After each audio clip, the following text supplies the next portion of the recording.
Maksudnya dalam Allah bahasa kita ini kita yang kita min kita di zawahir min usulillah syekh masyayikh Islam wa malikil ulama al-a'lam syekh Syihabuddin Ahmad bin Hajar al-Haytami. Kitab ini adalah mengambil dari kitab saya yang berjudul Al-Jawahir dan kitab Al-Mu'jizatullah karangan Syekh Islam yang juga raja pemimpin para ulama al-a'lam yang alim Syekhuna Syihabuddin Ahmad bin Hajar al-Haytami. Jadi Ibnu Hajar al-Haytami adalah salah satu selain ulama juga ulama yang memimpin para ulama di zaman. Ulama yang sangat alim yang mengarang beberapa kitab, di antaranya kitab Al-Jawazir dan kitab Al-Mu'jizatullah. Radhiyallahu anhuma wa hasanna fi zuhratihima wa zahna fihi ma sayyasara min al-ahadits wal masail. Semoga Allah meridhai mereka berdua, wa hasanna fi zuhratihima, dan semoga Allah mengumpulkan kita semua dalam golongan mereka ma sayyasara min al-ahadits, kitab yang dimana memudahkan kita dalam memahami hadis-hadis dalam permasalahan fikih wal mawa'izul hakayat dan nasihat-nasihat serta dan hikayat. Wasamaituhu dan aku menamakan kitab ini Irsyadul Ibad ila Sabilir Rasyad. Nama kitab ini adalah Irsyadul Ibad, yaitu petunjuk bagi para hamba. Rojian dengan mengharap Allah Ta'ala dan Allah Ta'ala al-Jawad yang dermawan ayyursiduni, semoga Allah memberikan petunjuk dengan kitab ini wa jami'al ibad, dan kepada para hamba-hambanya, kepada para hambanya ila dari hulud, kepada alam yang abadi. Innahu karibul wadud, karenanya Allah itu maha mulia kekuasaan. Ru'iyah diriwayatkan Syekhuna Bukhari wa Muslim oleh Syekhuna Syekhoni. Kalau ada kalimat Syekhoni itu berarti Imam Bukhari dan Muslim, dua perawi hadis yang sangat terkenal. Itu 1805. Ali Umar bin Khattab dan Umar bin Khattab radhiyallahu anhu, semoga Allah meridhoinya. Qala sami'tu Rasulullah sallallahu alaihi wasallam, aku mendengar Rasulullah sallallahu alaihi wasallam yakun, berkata siapa Rasulullah, innamal a'malu binniyat wa innamal likulli imrin ma nawa, faman kanat hijratuhu ila Allah wa rasulih wa hijratuhu ila Allah wa rasulih, faman kanat hijratuhu ila dunya yusibuha aw imra'atun imra'atun yankihuha hijratuhu ila ma hajaru ilaihi.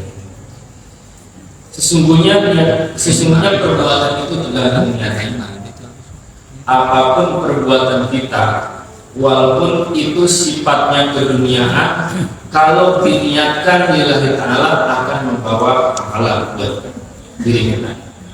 Contoh, ketika kita bekerja, mau berangkat bekerja, kita niatkan lillahi ta'ala, insya Allah apa yang kita niatkan, walaupun itu pekerjaan tidak ada hubungannya dengan akhirat, insya Allah niatnya itu, pekerjaan itu insya Allah mendapatkan pahala di sisi Allah Subhanahu wa Ta'ala. Kenapa?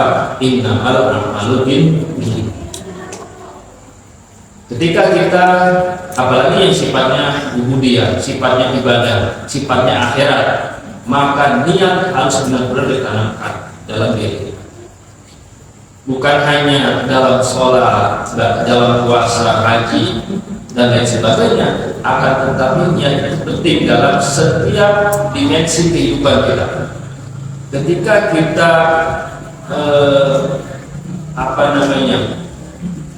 pergi ke rumah saudara, niatnya silaturahmi, insya Allah selama perjalanan kita itu insya Allah akan mendapatkan ridha dari Allah Subhanahu wa Ta'ala, karena niatnya silaturahmi, bukan niatnya ngopi, bukan niatnya macam-macam, apalagi ibadah.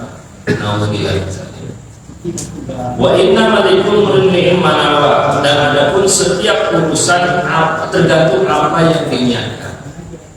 Wa man kana hijratuhu ila Allahi wa rasulih, barang siapa yang berhijrah kepada Allah dan Rasulnya, fa hijratuhu ila Allahi wa rasulih, barang siapa yang menghendaki hijrah kepada Allah dan Rasulnya, maka dia akan mendapatkan hijrah kepada Allah dan Rasulnya. Wa man kana hijratuhu lid dunya yusibuha, siapa orang yang hijrahnya untuk hal dunia, maka dia dapatnya cuma dunia. Ketika kita bekerja, ya apa yang kita dapatkan dari kerja itu hasilnya ya cukup dunia saja, tanpa diniatkan untuk ibadah kepada Allah Subhanahu wa taala. Au imratin yunkibuha wa hijratuhu ila ma hajat, atau kita meninggalkan seorang wanita tanpa niat yang baik, maka ya cuma dapat wanita itu juga. Tapi kalau kita niatnya menikahi seorang wanita untuk beribadah kepada Allah, membangun keluarga yang sakinah mawaddah, insya Allah selama pernikahan itu, selama kita meninggal bersama istri kita, selama itu pula kita dihitung ibadah. Satu-satunya Pak Bu, ibadah yang paling lama itu menikah. Udah enak, pahalanya banyak gitu. Ya kan?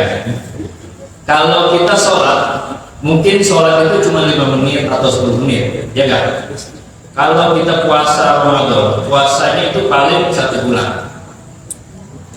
Tetapi nikah, semenjak kita saya terima nikahnya Fulana binti Adam dengan mas kawin sekian, setelah menjadi istri kita yang sah, maka sampai kita menjalin rumah tangga dengan istri kita, punya anak dan seterusnya, selama itu pula kita dihitung ibadah oleh Allah Subhanahu wa taala. Ya, makanya nikah itu disebut ibadah yang melewati 3 dimensi. Dimensi perennial. Perennial itu artinya bahwa semua umat beragama pasti melaksanakan pernikahan, ya kan? Benar kan?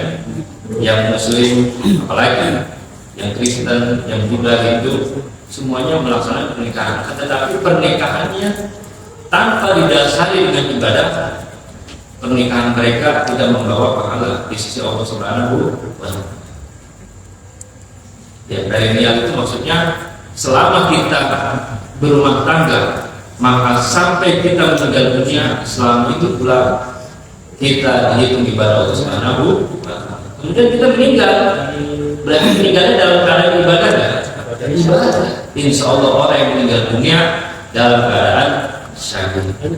Ya, udah nikahnya nikmat, ya kan?